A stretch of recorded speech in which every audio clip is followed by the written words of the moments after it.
Let me. You took your bleaker hat off for this episode? Why don't you go get it and put it back on? All right, hang on. Cage doesn't move too fast, and he's had that's the kind of guy Cage is. So for our 1 year anniversary, he spent the morning going to the store to get his daughter Leah. She's having some friends over, so he went to get him snacks, games, all this stuff. So this whole morning, when everyone else is enjoying their Saturday, yeah, man, I've been running around all day. I gotta tell you guys, I got my bleaker hat on. There you go. It looks fire. It looks good. I gotta tell you guys, Cage, as you guys get to know us better, and we're really excited to meet a lot of you at National. As you guys get to know us better, you'll realize we're pretty self-critical guys. Like we always think that we could do better. We could give a better play. We could say something better. So this morning when that's a beautiful sound. One year of drinking soda, 2-liter bottles, none of this 20-ounce bologna I had yesterday. 2-liter. Cage, I'll pour in a glass for you. The response that we got from our community when we did that post, I don't know, man. It's pretty overwhelming. It's pretty inspiring. It's cool to have. I know people support us, but to see the support and the outpouring of all those comments, that meant a lot to me, Cage. Well, listen, it made you come on here and do a little bonus episode. I mean, that's the key, right? I mean, you left him hanging yesterday, and you said, "Oh, it's going to be Irving Fryer and all that stuff." And I kind of like it. If you watch it on YouTube, guys, you can see I did the people's eyebrow. I did one of these like this, and you're like, "What? No, Irving Fryer?" And I mean, I love Irving Fryer. I mean, that was a great interview. There's some really funny stuff in there.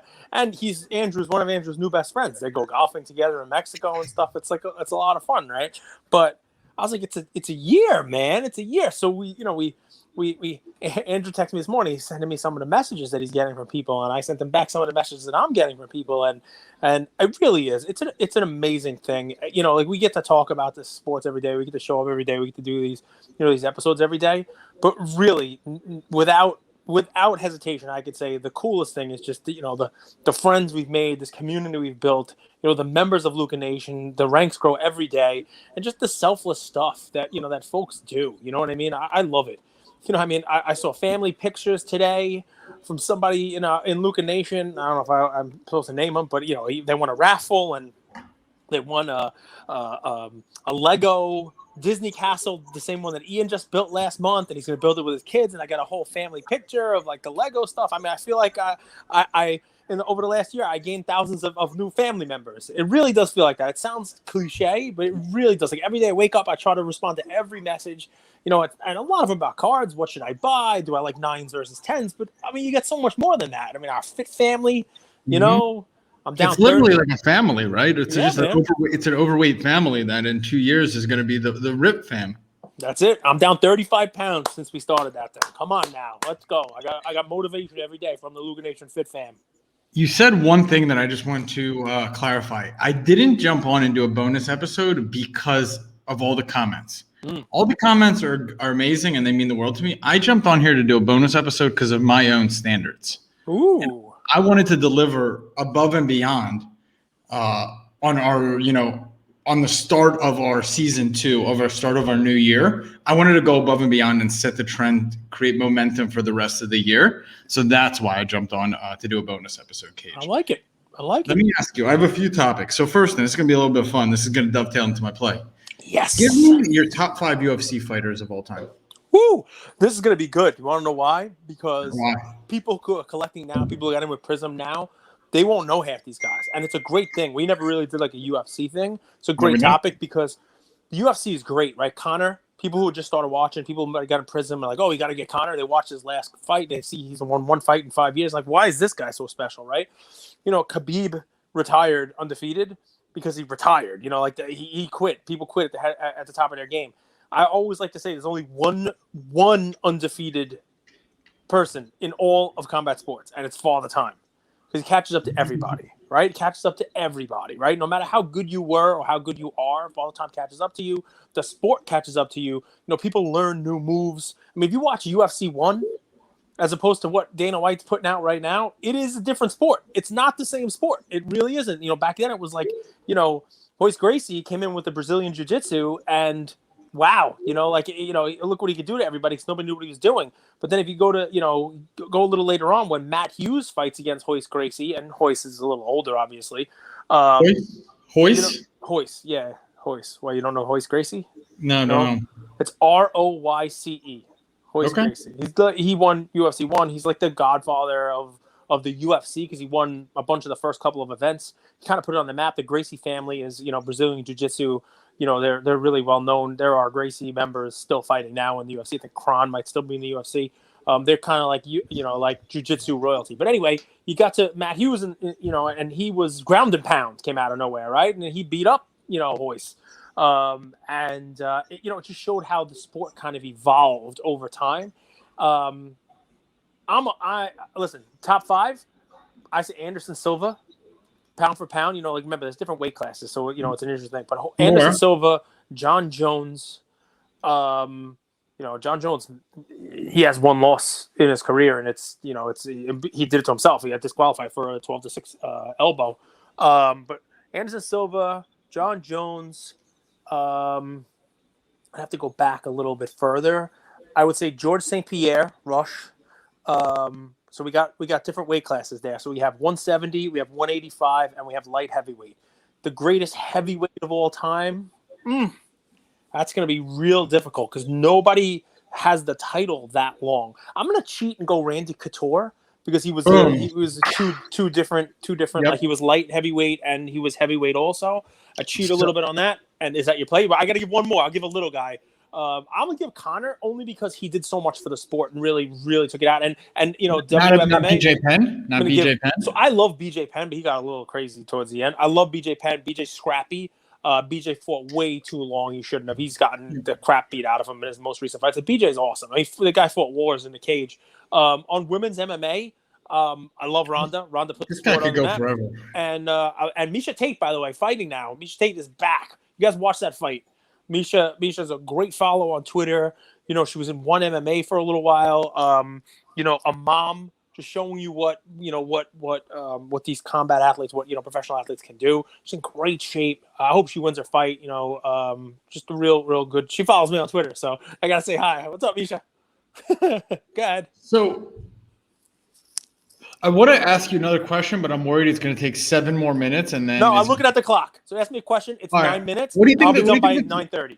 What do you think the top 5 sports in 20 years are going to be? Wow. Why I ask the question is we need to remember that boxing was the world's biggest sport in 1985. And basketball, soccer, some form of mixed martial art combat sport, definitely. I don't know. It might be fighting robots by then because people don't want to, get killed like in Real Steel with Hugh Jackman, right? But some form of combat sport. So that's 3. You need me to do 5, or is that enough? Football. Remind me, guys, never to ask Cage anymore. Look, I did it 30 seconds. I said 30 seconds. If 30 seconds is done.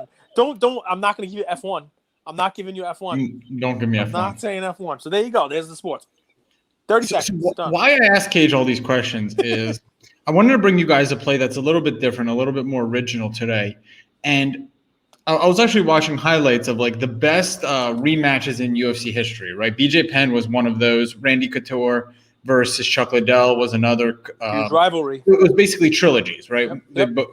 One guy won, then it was 1-1. And then and you're right. I was watching BJ Penn. That like those guys that weigh like 105 pounds, they don't even play defense. They just take shots to the jaw like it's nothing. BJ's a 155 champ. He fought at 155. Yeah, BJ 155. Yeah. They don't defend. They just take punches. Well, I mean, BJ was good on the ground also. I mean, who'd you see him fight against? BJ against who? GSP? No. I can't remember right now. But anyway, so I was looking for plays, and I was like, get these guys cards. But then I was like, God, I went to look, and there's these hand-signed gloves. Some of the gloves are game-worn. And I'm looking at them, and they're $70. Yep. $100. Randy Couture was getting my play, but honestly, make your own play. Like we all have, some people love GSP, some people love Silva. I love John Jones. Unfortunately, the market and the world kind of, he was a scapegoat in a lot of ways, and he did a lot of stupid shit. So the world doesn't like him, or the the investment world might not like him. Make your own play. But I'm looking at Randy Couture, who's won in 2 divisions, who's an OG of the game. And I think UFC, like, I think it has the best commissioner in all of sports. Like, you can't argue Dana White is a brilliant, brilliant businessman. He knows how to market. A lot of people right now are like, he doesn't want Dustin Poirier to win because McGregor's his star that sells out. He's been able to create stars time and time and time again. Ultimate Fighter's coming back. My point is, we're buying cards like Zion Prism PSA 10s for like $300. And here is an up-and-coming sport of a guy, and you have a guy who's been a champion in 2 divisions, autographed gloves. Remember memorabilia? I'm picturing, what's his name? Rips with the net. Put the net over his head. Memorabilia is a play. And by the way, guys, at National, something that's cool that I was talking to Eric Myers, Holy Hustle. He said, make sure to spend a few hours at the memorabilia section of National. Not just cards. Make sure to go to the section. It's like kind of in the back here, he says, of memorabilia dealers. So I recommend that. And my play today I'm really excited about is Randy Couture, game-worn or not game-worn gloves, depending on your price range, autographed. They come with a certificate of authenticity. And I think it's just such a cool play for all of our people out there who are UFC fans and want to get something that's pretty cheap. And I think it's a collector's item. So that was my play today, Cage. I like it. So I'm not supposed to just say I like it because we're going to start year 2 off with me giving real stuff, right? So Sure. You don't like me going too long, so I'll try to keep it short. Couple things with the UFC. One, anybody who is saying, oh, he wanted Poirier to lose, they're probably right. Obviously, Dana White wants the best fighter to win. He wants to put the best product out there, and he's not cheering against one of his fighters over the other. But you'd be a fool if you thought that Conor draws less than Poirier. The winner of this fight is going to fight against Charles Oliveira, Du Bronx, they call him, for the belt. The Conor would do 1.8. It would do pay-per-views through the roof. It would set records. Him coming back trying to win a belt again. Poirier's going to do half that. I mean, I love the guy. He's a great fighter. A lot of people don't know this. I forget what it's called. Maybe like Fight Nation. There's a if you type in, because you're my Google guy while we do this. If you type in Dustin Poirier documentary, right? Dustin Poirier came in to the UFC in like 2011, I think. That's his first card. He's got a fight card, 2011. Fightville. That's it, Fightville. 2011. If you watch Fightville, what's funny about this? You take a look. It's probably maybe on Netflix. I don't know. Fightville. It's down the bayou. They're watching fighters up and coming. They're trying to make a name out of themselves, and they're in Dustin Poirier's gym. But they're in a gym with another fighter, right? And Poirier's in the background, like training, right? He's like the number 2 guy in the gym, and they probably would not have done this Fightville, documentary if it was just Poirier. But there was this other guy who they thought was going to be great, and he didn't train. He fell off. He didn't do his stuff. He got injured and all this stuff. And while they're filming this, Poirier is winning and winning all his fights and turns into this a UFC fighter and the whole deal. And he literally was not supposed to be the guy, you know what I mean? He was supposed to be like the ancillary guy, and it turns out. So it's a really cool story, really cool backdrop. The guy does such great stuff for charity. He really does. He got a great charity stuff.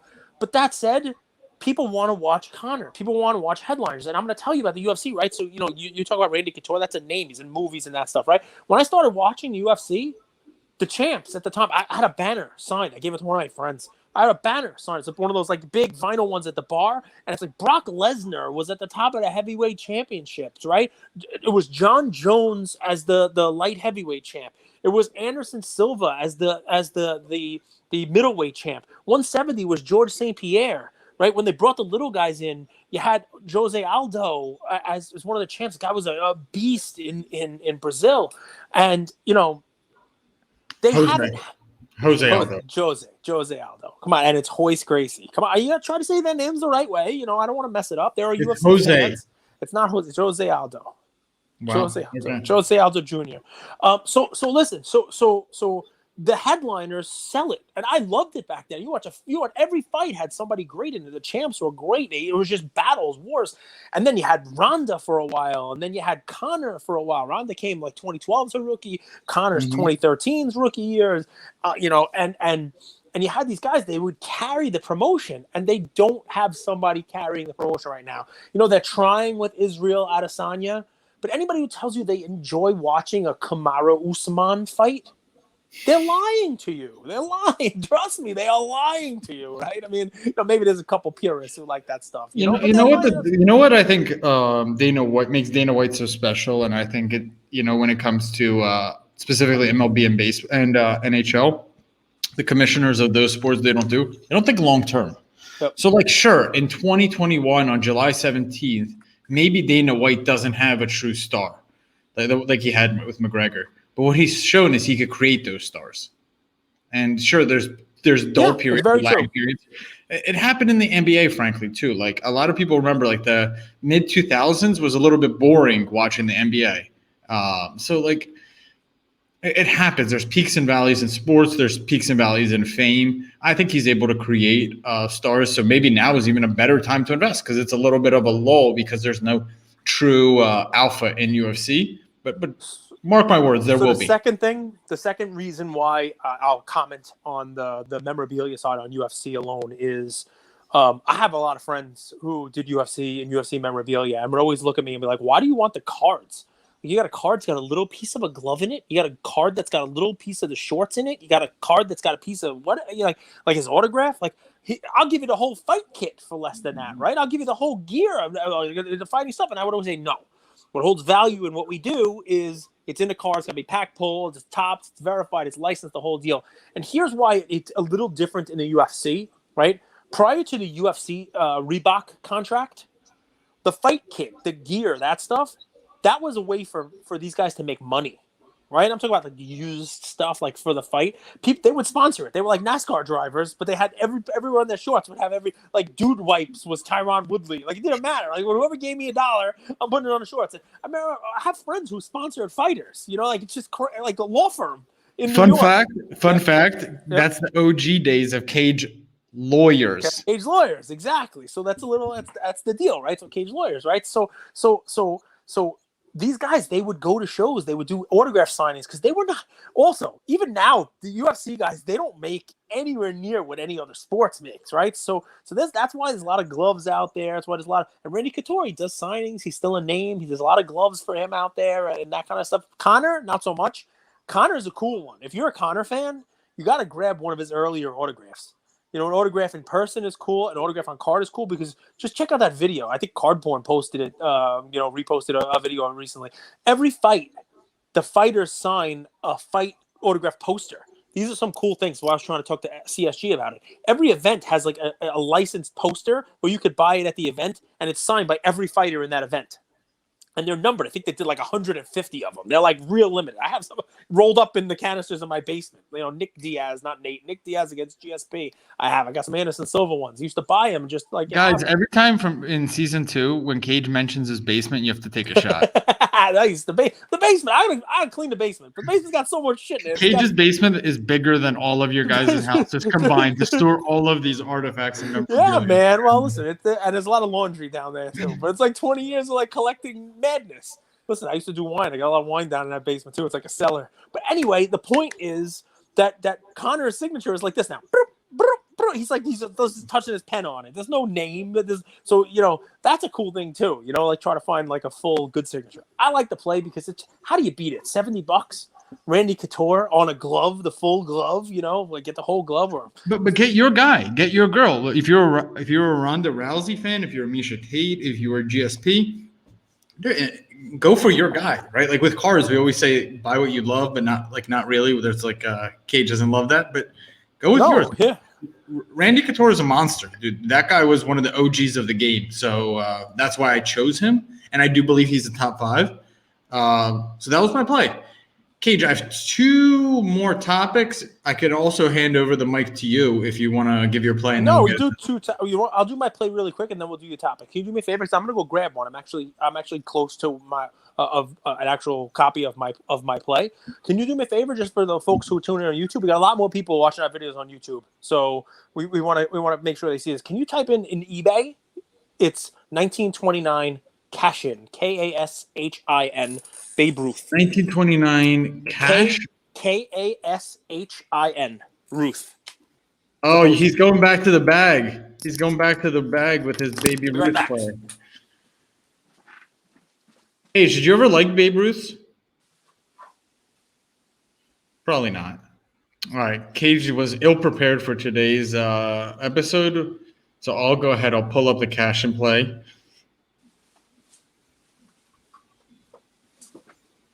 You should have taken people on a tour down to your basement to show them where you got your cash and play.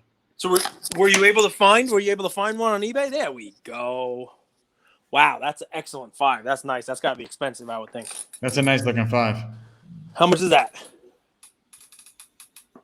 $10.99. Oh no, $10,000, $995.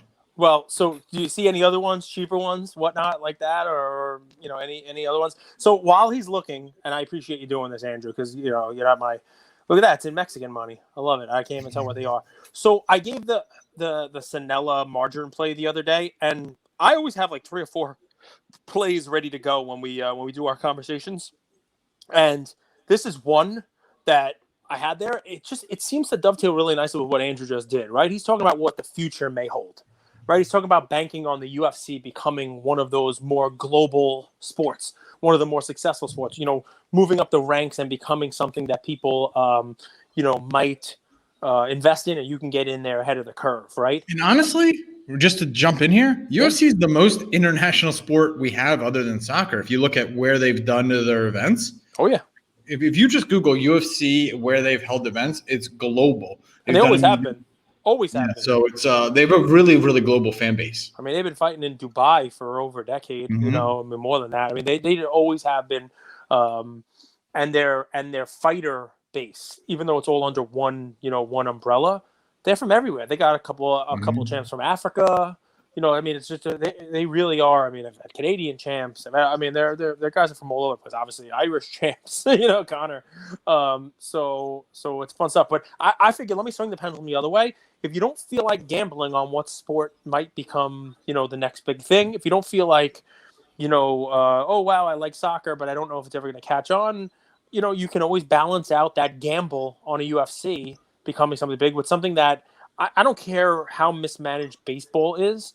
There are titans, right? I don't care what happens with basketball. Michael Jordan will always be valuable. LeBron James is always going to be valuable. It's always going to be like that blue chip. Babe Ruth is as well. The only difficult part is that, Babe Ruth, he played in a time where cards were kind of spotty. He kind of came after the tobacco cards. There were some candy cards, some caramel cards in the 20s that were there. And then the 30s, he started getting some nice stuff, but that was sort of the tail end of his career. There's some hand cut cards in there. Obviously you got the Baltimore News in the teens. Those are weird cards as well. So I always am on the lookout for like odd Babe Ruth cards, and people will argue with me about whether this is a card. It's sort of like a postcard, so it's a little bit bigger than usual, which, by the way, I think is cool. I can give this slab to Ian, and he's like, oh, I like the big slabs, the cool stuff. It's a little larger than a card. It's a postcard. I like it. Talk about an iconic little pose here. So I got mine. Mine's only a 2. I don't have a 5. I only have a 2. All right, so you got a little glare there, but yeah, there we go. That's good. So mine's a 2. I mean, I got an iconic Ruth pose, right? He's batting. You got the Yankee hat on. That's real nice. The center is not the best thing on earth. They didn't really do much back then with these things, right? I mean, it's a postcard, so you got some like tape smudges. It was probably in a book somewhere. There's no stats or anything on the back of it. But I just think it's cool. This thing is almost 100 years old, and it's Babe Ruth, and it's a Babe Ruth card. And I think I paid like $600 for this. I mean, I've owned it for many, many years. I don't know what that's why I asked you to pull them up. I don't know what the small ones are. Probably more than $600. But that's the point, right? Let's say you can get a 1 now for, I don't know, $1,000, or maybe it's less. I have no idea. But that's something I put away in the collection. It's part of the baseball card mutual fund. I have no intention of selling it. And in a year, I'll look it up, and it'll be worth a little bit more than what it's worth now. In 5 years, I look it up, it'll be worth a little bit more than it is now. So why I give this one today instead of a couple of the other ones is you can pair that up with Andrew's more speculative play, right? Andrew is going to say, let's make some plays on the UFC. Let's make some plays on sports that are going to grow, like soccer, right? Maybe they pay off. Maybe he's right, and maybe you're right, and maybe that speculative play, and maybe you have another one. I don't know. Maybe you want to invest in highlight cards or Australian football cards or whatever it is you're thinking about investing in right now that's a more speculative play. Pair it up with something like this. That doesn't have to be $1,000 Babe Ruth, but you get the point, right? You pair it up, and maybe both pay off. One's got a slow growth and one's going to really. But if that riskier play doesn't actually pay off for you, you've now hedged, right? You've put some more blue chip in your portfolio, and if that one goes down, don't worry about it because the money you put on that, you're going to make up for it on a card like this. That's my play. Well, in case you want to see it again. 1929, Kashin. That's like a postcard. A little Babe Ruth right there. So I can't help but notice, but it's the new Lighthouse label, right? It is a new Lighthouse label. So there's this great piece. It's on collectible.com. It's lessons from the legendary Marshall Fogel and the $25 million mantle card. Mm-hmm. So there's a few takeaways. I'll try to summarize them. The gist is, in the last 18 months, we've had more cards graded than probably in the last 5 to 10 years. Yep. Okay? Yep, 100%. And as a result, and we're already seeing this in the market, cards that are recently graded, a PSA 10, for example, with the new Lighthouse label and newer grading, are fetching a premium to cards that don't have that, right? Yep, 100%. And then there's this guy named Mike Bayer who he slaps on that little gold diamond or little silver diamond or platinum diamond on top of cards. It's like his additional review of a PSA 10. And the Mickey Mantle PSA 10, you're making a lot of noise in that chair. I got down. I sat down, you know, because I tell LukaNation, I'm going to be honest with them. I own 2 of these, both 2s, and I went to go look whether or not one of the other one was not a Lighthouse label, so I could do a side by side. But they're both Lighthouse labels. I apologize. Okay. That's why I shut the camera off, guys. But I was looking to see if I had 2, I could show the difference between the 2 for Andrew. But sorry. Weird flex, but okay. No, it's not. I mean, it's not a flex. It would have been just cool to see one that didn't have the Lighthouse label and one that did. That's all. And I think the logic is of all of this is not every PSA 10 is created equal. That's true, right? And there should be, I guess, another scale on top of PSA 10s. I guess my question is, who's watching Mike Baker? Who's grading Mike Baker's diamonds? I mean, where do you stop, right? Where do you stop? Where does that stop? Right. And what I said was, at least with PSA, you have 3 people grading the card, right? Mm-hmm. So maybe it's wrong, but at least there's some level of objectivity there. When you have a grader, no matter how experienced or how good, and I use good in quotations, it becomes instantly subjective. Can I tell you something? If I somehow won the lottery and was able to talk to this Fogel guy, Fogel, by the way, great friggin' name. Great name. Fogel was the name of McLovin. That's all I can think of. That's all I can think of too. I'm like, McLovin owns this card? What the hell are you talking about? How does McLovin own the Mickey Mantle, right? By the way, guys, Superbad is on Netflix, and if you guys are ever scrolling and you can't find something, or there's a million choices, so you're like, you can't land on one, land on Superbad. You're gonna have yourself a great hour and a half. Yeah, hell yeah. I mean, that was but anyway, so McLovin owns this. If I somehow found a way to become a crypto quazillionaire overnight, whatever the hell it's going to be, and I said, hey, McLovin, sell me that Mickey Mantle 1952 Topps you got. I know it's priceless, but I'll give you I don't know, whatever it is. I'll give you some I'll give you some whatever money you want, right? You know what the first thing I'll give you my entire Dapper balance. Yes, which my Dapper balance is like $17 right now. Just letting you know. We can talk about Top Shot another day, folks. That is, I don't want to beat that dead horse. So, you know what I would do? When I finally got that mantle in my hands, I rubbed it all over myself. I would say, oh, me and Mickey Mantle. I would rip that friggin' Mike Baker diamond sticker right off. There is no way I would allow somebody to have that on one of my slabs. To me, it defaces the card. And I know, hey, Mike Baker, maybe you would have sponsored a podcast one day and I just shit on that. But we here at LukaNation, we tell you how we feel. And to me, that's an insult. And I don't know how PSA feels about it. But, I mean, they're allowing that out there. What great advertisement from Mike Baker. Get out of here. Forget about it. I mean, what makes the stuff liquid makes the stuff liquid. And people have tried this before, and we've seen there are premiums, right? So there's a premium when you have a Lighthouse label as opposed to the other ones. And I get that, and I can explain why I think that is valuable. And even more so over the last couple of months than previously, right? I have some old labels, and maybe I'll have to change them. I have some Babe Ruth cards that I purchased myself nearly 20 years ago. There was no Lighthouse label. The label looks like I printed it with a typewriter because it's a 20-year-old label, right? And I've actually showed those to people who were like, "Oh, I want to buy whatever Babe Ruth you have," and they're like, "I'm not buying that. That looks fake." I'm like, "Yeah, all right." I don't know what to tell you. So real quick, so where I got this topic, and I recommend you guys follow this. A friend of the show, Heroes for Sale, posted this. Okay, and one of the comments is hilarious. I'm not going to tell you who it is because I don't want to blast them. But if you go to Heroes for Sale post, you'll see it. He said, "Putting a worthless sticker on a piece of art is a crime. Imagine some guy putting his sticker of approval on Mona Lisa. It would be ridiculous." Right, and so here's why that card especially. And Mike Baker, do your thing, man. Make your money. Have fun. He's a respected grader, by the way. He's got a very good reputation in what he does. There are 3 10s. Do you really need to differentiate that my 10 is the Mike Baker Diamond 10? There's 3 of them. You want to put it on a Luka fucking Prism? Oh, sorry, I'm getting angry. But you want to put it on a Luka Prism? Okay, maybe so I can that make was an my argument. follow-up question. I'm glad you went there. I can't believe I just 1 year episode. This gets me angry. I mean, it does. It gets me angry because that's kind of stupid. I'm just gonna say Fogel,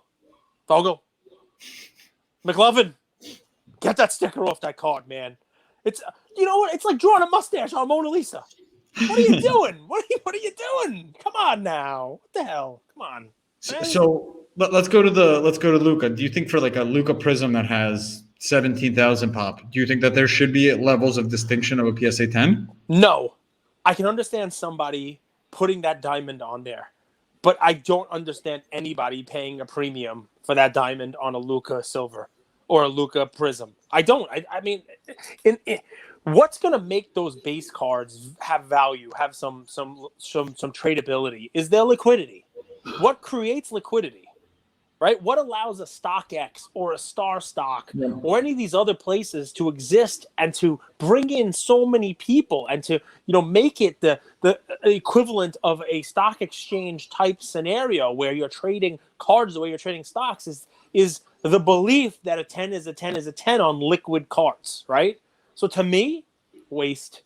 Now, I think there might be some sort of happy medium, right? Where you have a pop of 100 to 1,000 of a card, or maybe 100 to 500 of a card, right? And there's PSA 10s, there's 100 to 500 of them.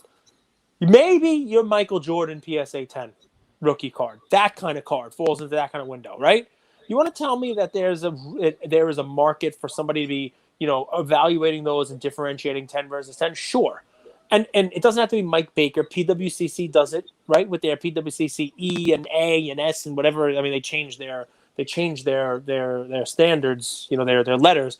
But you see, I'm pretty sure that the PWCC Premier auction is ending tonight. They have a Jordan in it that has one of their identifiers, one of their their letters that they put a premium on, and it is definitely selling more than the ones that have sold recently in Golden.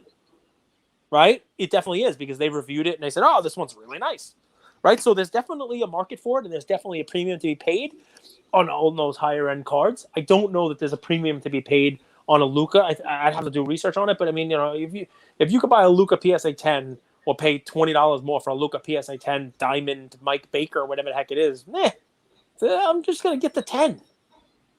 And by the way, almost everyone I've spoken to, they have the same feeling as that comment on the Heroes for Sale post. Get that sticker off there. I don't blame them. It's an interesting world we live in for sure. Cage, let's talk. Do you have any topics? I don't want to hijack. Dude, I love when you give me topics because I don't know what the topics are. And it allows me to kind of be a little off the top of my head. And this is the LukaNation here. Do I have any topics? The National. I'll ask you a question, and then sure. I'd love to hear from our LukaNation fam. Do you go there with goals? Do you go there kind of like wide open and say, hey, and I'm not talking about from the podcast perspective. I want your collector hat on for a second, right? We obviously have podcast goals. We have podcast goals all the time, but I'm talking about collector. Like, do you go there hoping, hey, I want to find these 3 cards. Hey, I want to sell these cards. Hey, I want to color up these 5 cards and get this card. Are there any specific booths and tables you want to see? Do you want to go to this particular thing? Like, are you set? Like, I go to Disney World. I know what my days are going to be. I know I'm going to this park this day. I want to ride this. I want to do this. So tell me about the national fee. Amazing. So guys, first thing you need to know is I am not naturally someone who's disciplined or organized or anything like that. Like if I had my way, I would just order food and sleep on and like watch movies all day. But I've learned sounds like that my life. discipline creates freedom. So I would have a goal, a plan, and an outline. So like what I mean by that is an outline of your day.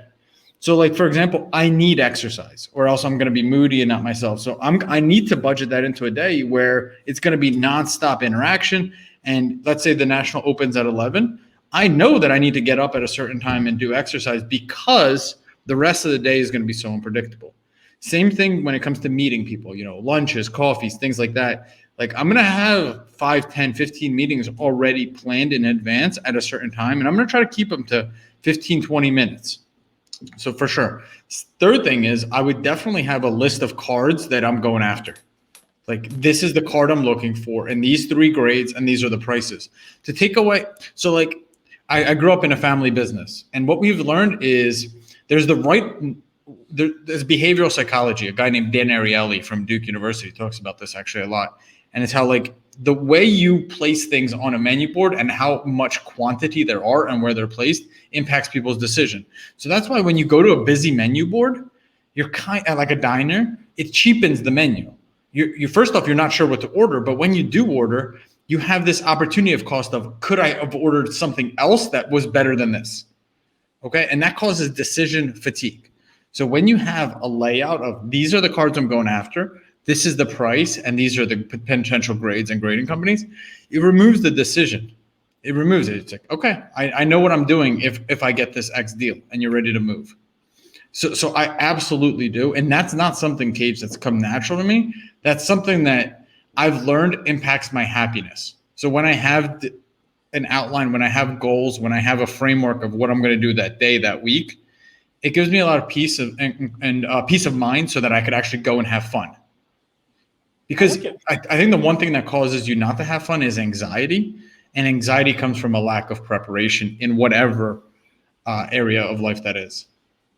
So you usually get to ask me questions. I'm going to ask you something because it's a 1-year anniversary, right? And, you might as well. And sometimes I put you on the spot and it sucks because, you look at me and you're like, I don't have an answer for that. I'm like, all right, well, this is how we roll, man. So I'm going to ask you, looking back at the last year, right? And you can take this however you want, right? You got something that's happened with the podcast over the last year that was a good story, an unexpected story, a surprise, something you would do over again, something that you're thrilled it happened the way that it did. Any of those, anything that falls into any of those categories. Or if you want to take a different route, something that maybe you're looking forward to in year 2 for our podcast. Any of those. I just kind of threw it out there. So last January, I wanted to, I was living at home. I wanted to borrow my dad's car to go to the show in Westchester, New York. Nice. And I was taking real estate classes during this. And I bought some Zion Prism, I had one Zion Silver, and I wanted to submit them there to PSA to get graded. I was so new to the hobby, I thought that they would literally grade the card right there on the spot. They do not. But I got my dad. If you pay enough, they'll do it. Not at Westchester. They didn't have that option. Oh, they didn't have. Okay. So this is January of 20. January of 20. And he starts giving me a lecture of like, what are you going to do with these cards? Like, you're taking real estate classes. Don't you want to just focus on your real estate classes? This is a distraction. Stop being a little boy. And I at this point, I'm more mature, so I know how to handle his Eastern European, Russian, banter. And I was like, you don't get it, man. Like this Zion card is going to make me, I think I said it's going to make me a millionaire. And that's the most rewarding because sure, I said that and I'm not a millionaire, but the whole point was I had a hunch. I went with my intuition. I was like, I feel that there's something here. I know this space. I grew up trading sports cards. I don't know why it took me to this point to get back into it, but something felt right, and I have to go with my gut.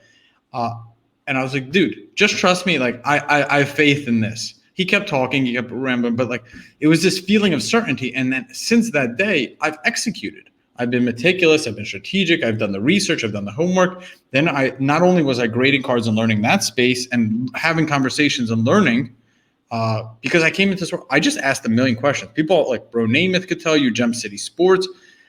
We've been texting forever, and I just asked them questions. I learned the hobby. Then I started the podcast. So to me, it's just a culmination of going out on the limb, taking a chance on yourself. And then up until this point, I feel that I've been right, but I'm not resting on my laurels, and I'm as hungry as ever. I always make it heady. That's good, man. That's good. I mean, listen, you could have won anywhere with it, 100%. I mean, it's a 1 year look back. Yeah. Second thing is, I really don't know much, and having the guests on and the conversations with you, I've learned a lot. I've learned a lot about the hobby. It's funny, man. I appreciate that. And if you were to ask me the same question, now just thinking back and listening to your story of kind of like growth, I think I would go with what I would change. And it's funny. What I'm gonna try to do, year 2 here, and I just did it in this episode here. Sometimes I feel like I know a lot about the hobby, and yet the hobby changes on us. It changes on us every day, and I have these very opinionated takes, right? And I think if I make one of those takes and I'm just dead wrong, first I want LukaNation to call me out on it. They kind of already do. But I do want to, after the dust settles, I do want to be able to come on here and be like, all right, guys, I'm not infallible. I mean, I was wrong on this one. I'll start it off. I'll say this because I've doing more research on it, and I don't own one. So I'll make that clear. And I also want to be more transparent with LukaNation as much as we can, right? There are a lot of hobby folks out there, a lot of content that has come and gone. I like to think that the reason why we're still here and why we are thriving and why we continue to grow day over day is because we are as transparent with you as we can be and as honest with you as we can be. I'm going to work on that the rest of this year as well with, my collection, kind of throwing it out there. You guys know exactly what we have. Make sure you know whether we own something or don't. But what I'm going to say now, I do not own. So take that, whatever it is. I may have been wrong about the V Friends with Gary V. And I'll come and I'll say I've been researching on those, and the NFT thing. I know a lot of people, we beat the hell out of NFTs.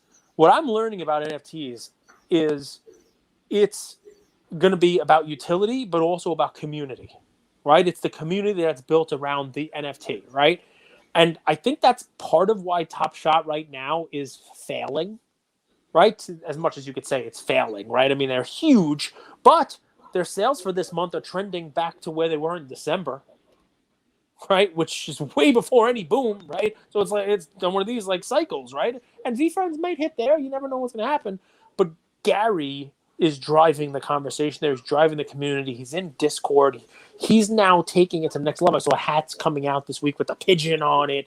I see posts about it. I see him now creating an NFT company that's ancillary news that goes out there like Elon Musk does.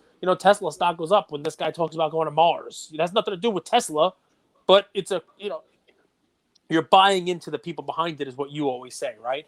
And I've seen the prices they've held. I've seen the community that's built up around it are excited about the stuff. Sort of like this Bored Ape Yacht Club, which I thought was ridiculous. It came out of nowhere. So yesterday, the floor on those things, which was like nothing, a percentage of an Ethereum when they started, it's like 6 Ethereum just to get in on one of those things, right? I mean, talking about like, $12,000, right? I mean, and you're starting to get into like CryptoPunk territory, which is like, $35,000, $40,000 floor on those to get in. So, and what's the difference is the community on Twitter, the community on those, it's rabid, right? People have them as their avatar. People are talking about them. There's shirts, there's jerseys, there's, people are making all kinds of like pins and buttons and stuff like that.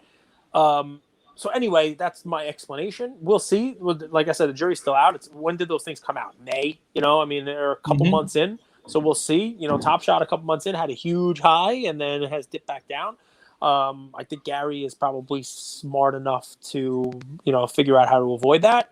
And look, if I make a call on somebody, I'm gonna say I'm wrong. I mean, I told you guys, that I thought Middleton was, with 1A, 1B, Middleton and Giannis, and I came back and I told you guys that I think Giannis is a stud. I didn't think that, a couple months ago. That injury changed it. But I also still think Middleton is pretty damn good, too, when they need him. I mean, they run hot and cold. But that's going to be my thing. I'm gonna try to be, with you guys as best as I can. And also, one more if I can. If I have a hunch about something, we have a daily podcast. I'm going to get on here and tell you about it as soon as I've done my research on it.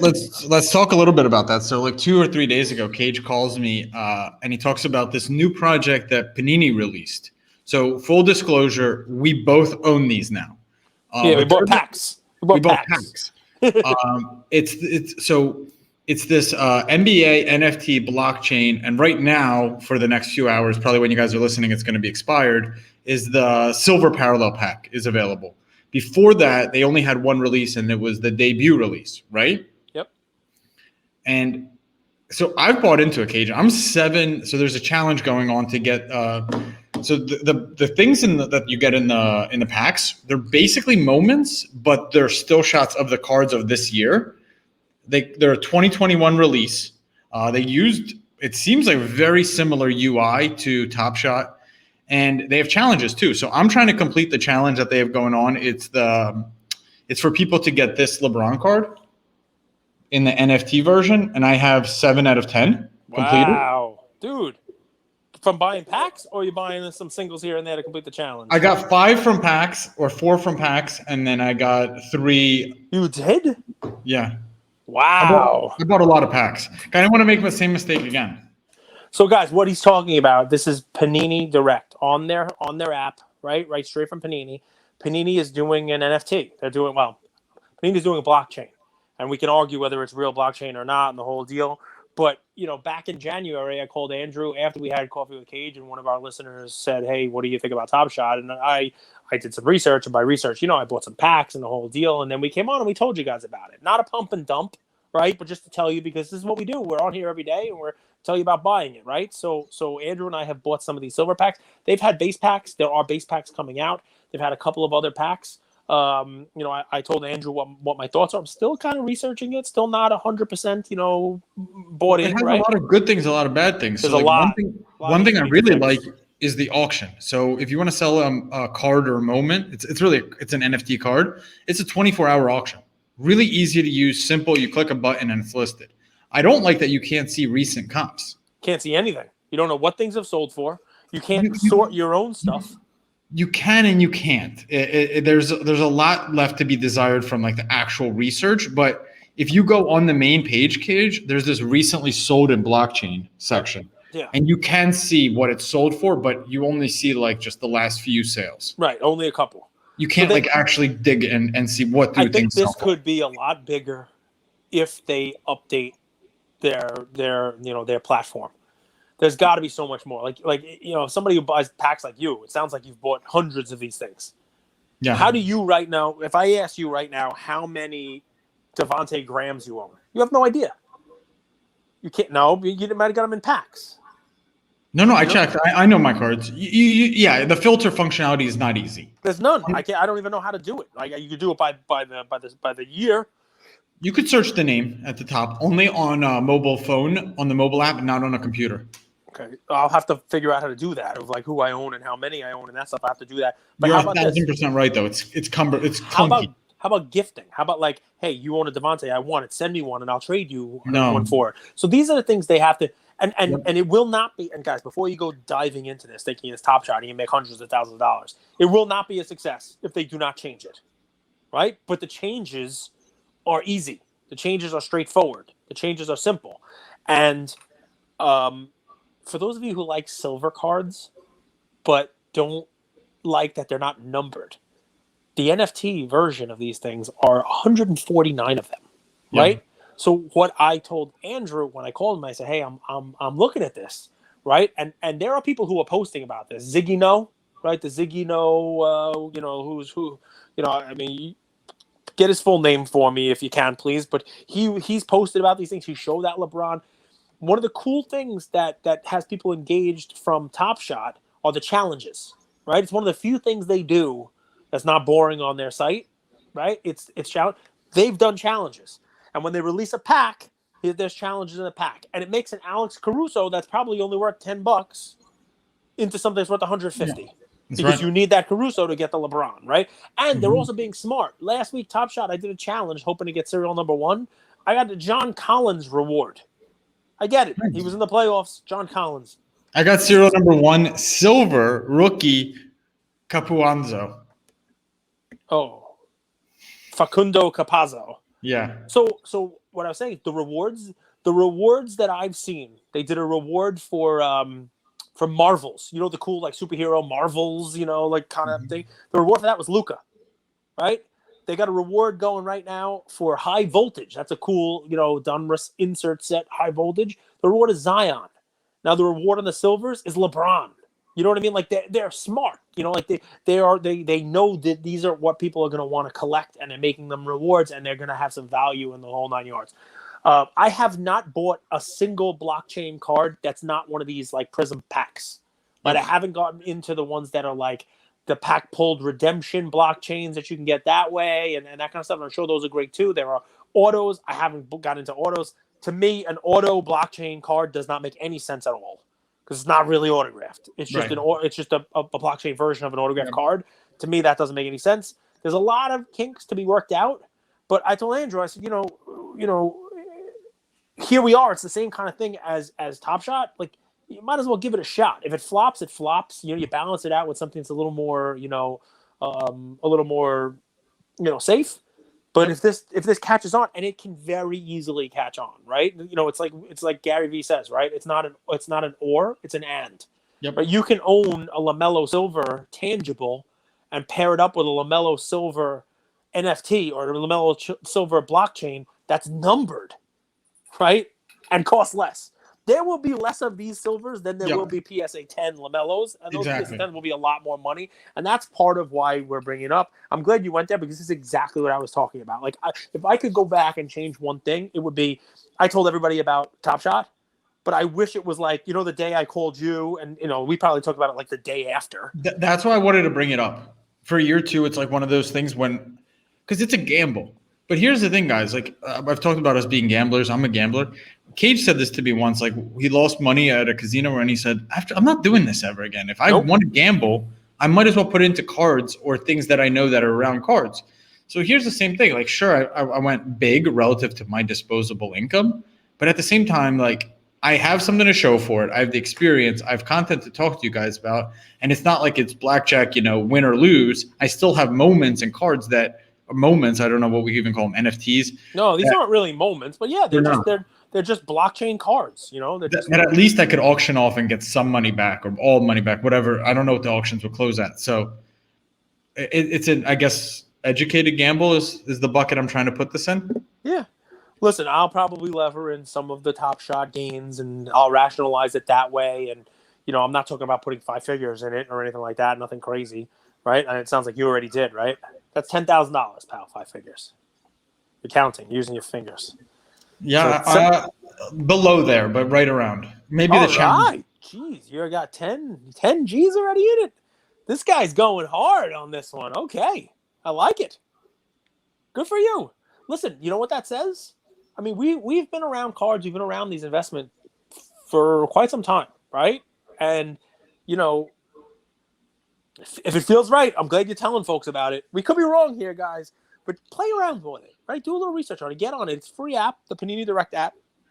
It's a little tough even to just get to like some of the things, just to get the public auctions up there, just to like click on what there is. A little difficult. But that said, it's easier to offload your moment or your cards, which I like. Like I hated how on Top Shot you have to wait for someone to buy and there was no auction or offer button. I love that you could auction these off.